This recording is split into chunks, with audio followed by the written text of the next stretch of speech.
Hi, I want to show you how to change screen brightness on Google Pixel 9a. Open up your settings first and here find the section Display and Touch. And now all is left is to tap on Brightness Level and you should see this slider for adjusting brightness. If you want to make the screen darker, then drag it to the left side. If you want to make it brighter, then to the right side. This is the brightest option possible. Additionally, you'll see here like level in percentages of brightness.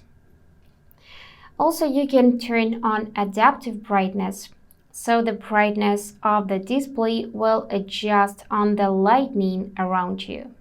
This will help to save battery power as well.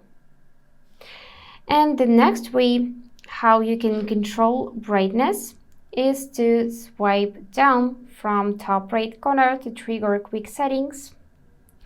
Then swipe down again and find slider for brightness on the top. So you can adjust it here by dragging to the left or to the right side as well. That's it for today. If this video was helpful, consider subscribing to the channel. And I wish you all the best. Bye bye.